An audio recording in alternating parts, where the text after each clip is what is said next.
If Carl Sagan knows them, he is committing a great fraud through the solicitation of memberships in the Planetary Society to search for extraterrestrial intelligence. Another charade into which the United States government dumps millions of dollars every year is the radio telescope at Arecibo, Puerto Rico, operated by Cornell University with, guess who?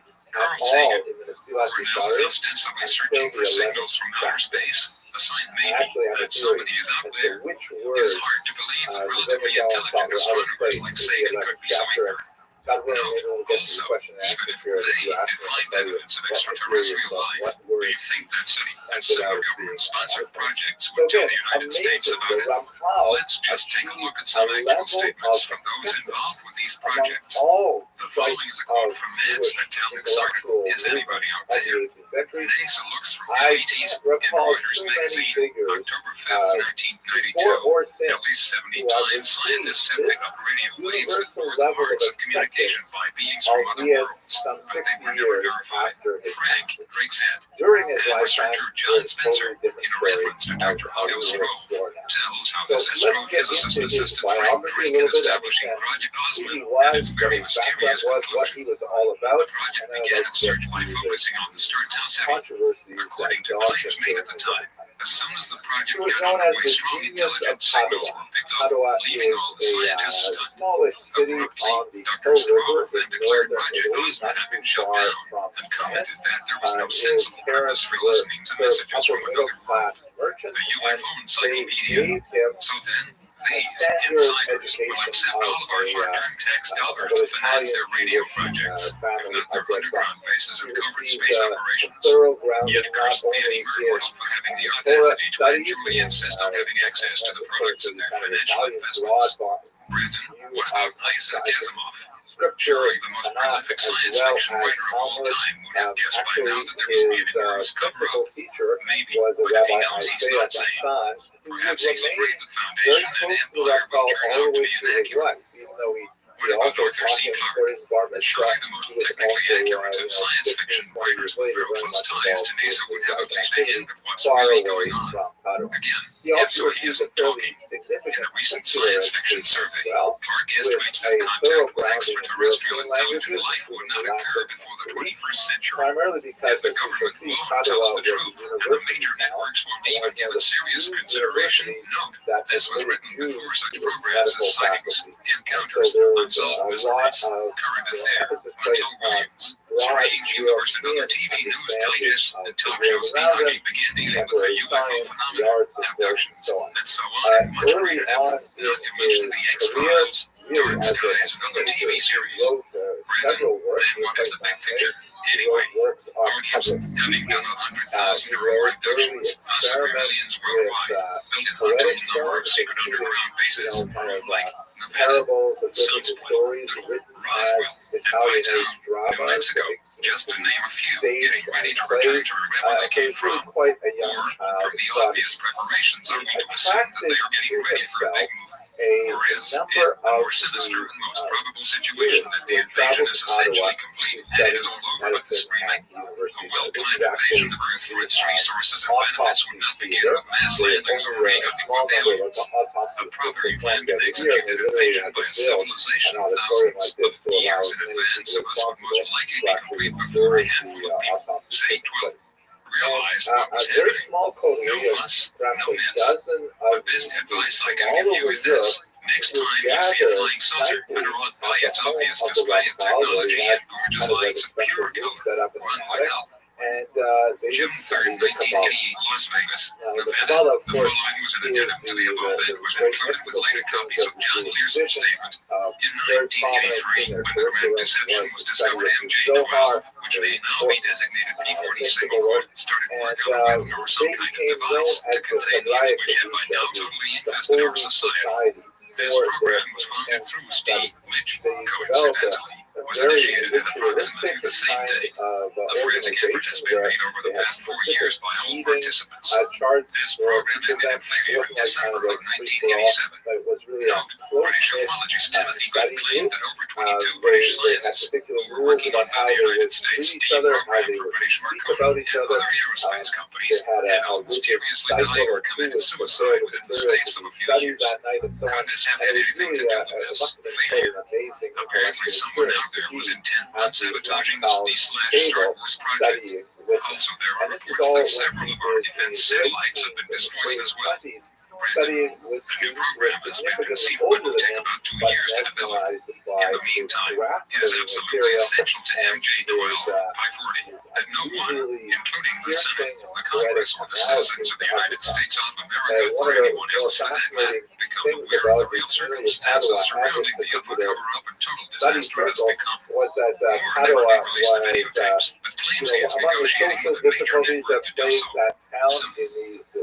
Another source added the following statements in regards to Lear's claims. Area 51 had a similar setup near Dulce, New Mexico, may now belong to forces not loyal to the United States government or even the human race. It's horrifying to think that all the scientists we think are working for us in the Joint Interaction Bases are actually controlled by aliens. Steve, regardless of what you hear, was completed to shoot non-incoming saucers. The mistake was that we thought they were coming inbound. In fact, they were already here. They were in underground bases all over the place. It seems that the aliens had constructed many such bases without our knowledge, where they conduct heinous genetic experiments on human beings and improvised creatures of their own devising. Thus was born Project Excalibur.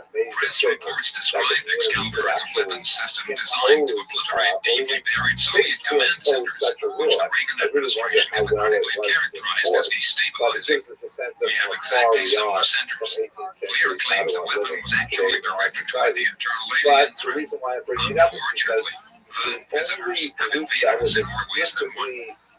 Millions of Americans have been implanted. There's a little device that varies in size from 50 microns to 3 millimeters. It is inserted through the nose into the brain. It effectively controls the person. Dr. G.L. Hyde estimated in 1972 that 1 in every 40 Americans was implanted. We believe it may be as high as 1 in 10 now. These implants will be activated at some time in the near future for some unspecified alien purpose. When Lear was pressed to disclose some of his sources, he stated that his anonymous intelligence informants go right to the top.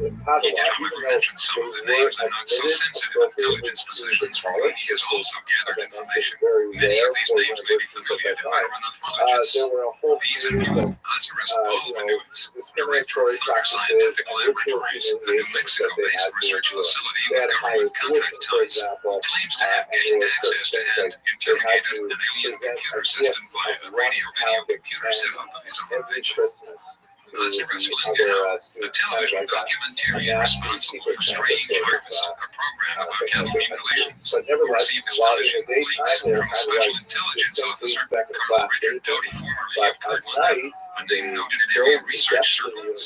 Lazarus Robert Collins, codenamed Condor. According to Lear, who has secured numerous official documents relating to UFOs. Lazarus Sergeant Clifford Stone, premier collector of UFO-related Freedom of Information Act or FOIA documents. Lazarus Travis Walden, professed UFO inductee whose experience inspired the movie Fire in the Sky. As an interesting follow-up to Lear's article, we quote here some actual statements made by prominent individuals in regards to the UFO phenomenon. In our obsession with antagonisms at the moment, we often forget how much unites all the members of humanity. Perhaps we need some outside, universal threat to make us realize this common bond. I occasionally think how quickly our differences would vanish if we were facing an alien threat from outside this world. And yet, ISU is not an alien force already among the United States. President Ronald Reagan remarks made to the 42nd General Assembly of the United Nations, September 21st, 1987. I couldn't help but say to him, Gorbachev, just think how easy his task it might be in these meetings that we held if suddenly there was a threat to this world from some other species from another planet outside in the universe. Well, I don't suppose we can wait for some alien race to come down and threaten us, but I think that between us we can bring about that realization. President Ronald Reagan remarks to Falston High School students and faculty, Falston, MD, October 4th, 1985. For your confidential information, a reliable and confidential sources advise the Bureau that flying discs are believed to be man-made missiles rather than natural phenomena. It has also been determined that for approximately the past 4 years, the USSR has been engaged in experimentation on an unknown type of flying disc. FBI memo, dated March 25th, 1949, sent to a large number of FBI offices. Unidentified flying objects. The panel recommends that the National Security Agency's institute policies designed to repair the material defenses in and around the country to recognize and react most effectively to true indications of hostile measures. Recommendation of the CIA Robertson panel on UFOs. January 1953. Public interest in disclosure is far outweighed by the sensitive nature of the materials and the obvious effect on national security their release may intend. The United States District Court opinion in the case of Citizens Against UFO Secrecy versus the National Security Agency, May 18, 1982. The sums made available to the agency may be expended without regard to the provisions of law and regulations relating to the expenditures of government. Central Intelligence Act of 1949.